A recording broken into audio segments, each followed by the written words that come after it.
E saluti a tutti, benvenuti sulla radio Ars in Corsica.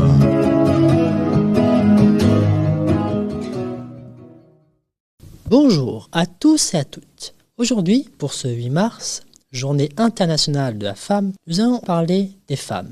Ces femmes qui se sont imposées parmi les hommes et qui ont, au mépris des mœurs de l'époque, inscrit durablement leur héritage. La première est Marie Curie. De son nom de naissance, Maria Salomea Sklodowska, Marie Curie n'est pas seulement une scientifique de génie. C'est une pionnière qui a brisé tous les plafonds de verre de son époque. Née en 1867 à Varsovie, dans une Pologne occupée, Marie ne peut pas accéder à l'université. Interdite aux femmes, elle rejoint alors une université volante, clandestine, avant de s'exiler à Paris en 1891.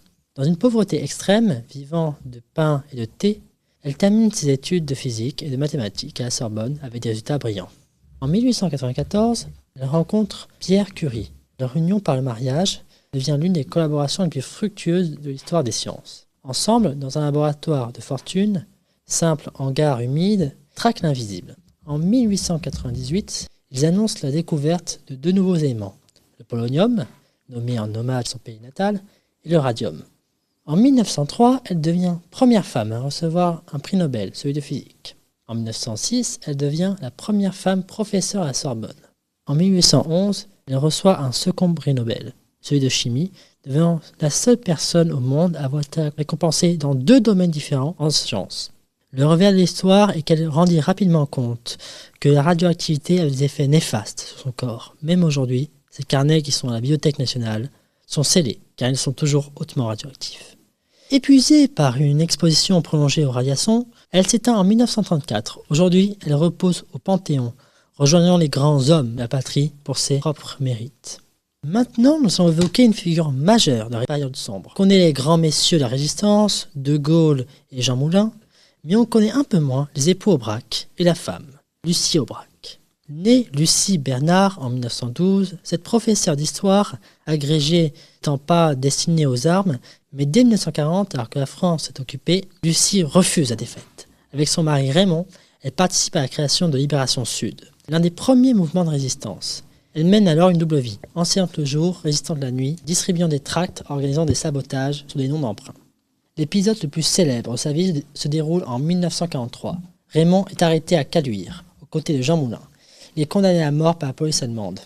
Lucie ne baisse pas les bras. Enceinte de leur 2e enfant, elle va voir le chef de la Gestapo à Lyon, le redoutable Klaus Barbie. En utilisant son sang-froid légendaire, elle se fait passer pour une jeune femme séduite et abandonnée, réclamant de pouvoir épouser le prisonnier pour sauver son honneur. Le 21 octobre 1943, lors du transfert de Raymond vers la prison, Lucie et un commando de résistants attaquent le camion allemand en plein Lyon. Dans une fusillade digne d'un film, elle parvient à libérer son mari et 13 autres résistants. Elle s'enfuit vers Londres quelques mois plus tard, cachée dans un avion de nuit. Après la guerre, Lucie ne s'arrête pas là. Elle devient une figure de défense des droits de l'homme et consacre le reste de sa vie à témoigner en lycée et les collèges. Elle s'est éteinte en 2007, mais elle reste symbole de la femme engagée qui prouve que face à la barbarie, la rébellion est le premier pas vers la victoire. Maintenant, nous allons parler de celle au destin le plus singulier et qui, celui encore, aujourd'hui impacte nos vies, Simone Veil. À seulement 16 ans, en 1944, Simone est déportée à Auschwitz-Birkenau.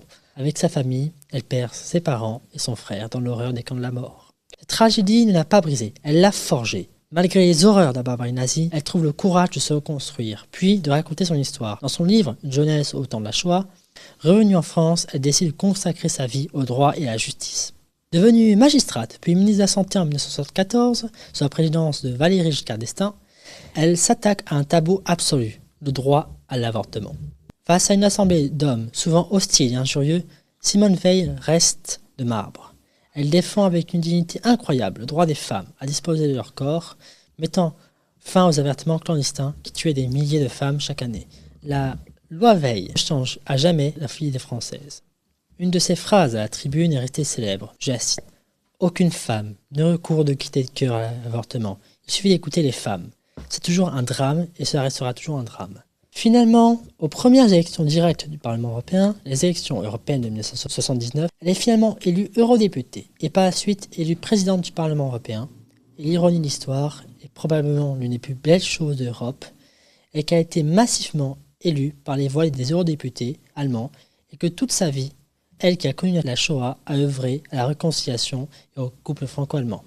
Nous vous remercions de nous avoir écoutés et à une prochaine fois sur Hacking Corsica.